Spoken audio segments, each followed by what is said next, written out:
নমস্কার, আমি পার্থজিৎ। আপনারা দেখছেন আওয়াজ বেঙ্গল।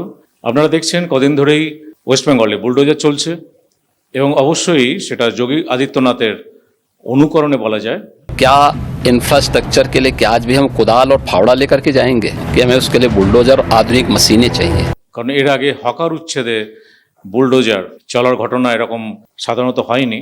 আর যেখানে ওয়েস্টবেঙ্গল সিএম মমতা ব্যানার্জি বারবার বলছেন যে 1 মাসের সময় দিয়েছেন এবং তাদেরকে উঠে যাওয়ার, তাদের দরকার হলে শিফট করতে হবে বুঝিয়ে বাজিয়ে, মারপিট করে নয়, বুলডোজার দিয়ে নয়। কিন্তু তা সত্ত্বেও প্রশাসনের উপস্থিতিতে, পুলিশের উপস্থিতিতে বুলডোজার দিয়ে সমস্ত যে স্ট্রাকচার ভেঙে দেওয়া হচ্ছে, তাতে লাখ লাখ হকার যারা ফুটপাতে ব্যবসা করে খান তারা প্রচণ্ড ক্ষতির মুখে, তারা ভীষণভাবে ইনসিকিউর ফিল করছেন। এবং তাদের একটাই অভিযোগ যে সিএম মমতা ব্যানার্জি যখন 1 মাসের সময়সীমা দিয়েছেন, তারপরে এত তড়িঘড়ি করে কিভাবে সারা বাংলাতেই, কলকাতা থেকে শুরু করে, হাওড়া থেকে শুরু করে বোলপুর, রামপুরহাট এবং বহু জায়গাতেই সেখানে বুলডোজার চলছে।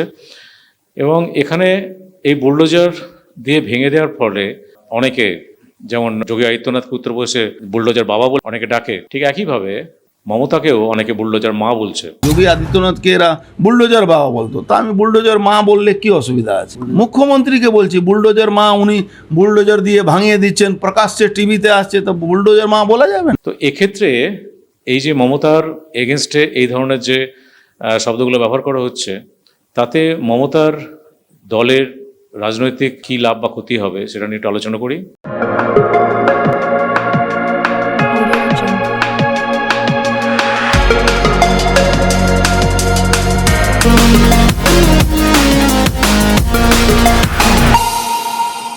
মমতা এবং টিএমসি কখনোই এই ধরনের দখলদারি বিরোধিতা এইভাবে আগে করেননি। এর আগে 2011-তে ক্ষমতায় এসছে, কিন্তু হঠাৎ কি হলো লোকসভা ইলেকশনের পরে, সেক্ষেত্রে কি ভোট পার্সেন্টেজ কিছুটা কমে যাওয়ার ফলে তার মনে হয়েছে যে সাধারণ নাগরিক সমাজের যে অধিকার, ফুটপাতে ঠিকমতো চলতে পারে না, ঠিকমতো মুভ করতে পারে না, সেই যে ক্ষোভ, তার থেকে কি এই সিদ্ধান্ত নেওয়া। কিন্তু এক্ষেত্রে একটা বলে রাখা ভালো যে এই বিস্তীর্ণ যে ফুটপাত বা রাস্তাতে হকার যারা ব্যবসা করে খান, তারা কিন্তু সেখানে অবশ্যই লোকাল পার্টি, প্রশাসন সবাইকেই পয়সা দিয়ে থাকে এবং এটা ইলিগালি তারা দীর্ঘদিন ধরেই আছেন।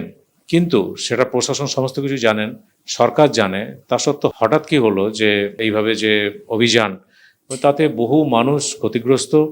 কারণ অনেকে রুটি রোজগার এর সঙ্গে জড়িয়ে, তাদের জীবনযাপন জড়িয়ে। তো সেক্ষেত্রে আমরা আশা করতে পারি যে সরকার আরও মানবিক হবেন এবং এদের হকারদের পুনর্বাসন যেন ঠিকঠাক জায়গায় ঠিকঠাকভাবে দেয়া হয়, তাতে যেন সরকারি সহায়তা থাকে এবং অনেকগুলো পরিবার যেন সুস্থভাবে বেঁচে থাকতে পারেন। এই বলে আমরা আজকে বক্তব্য শেষ করছি। আপনারা আমাদের সঙ্গে থাকুন, আওয়াজ বেঙ্গলের সঙ্গে থাকুন, ভালো থাকুন।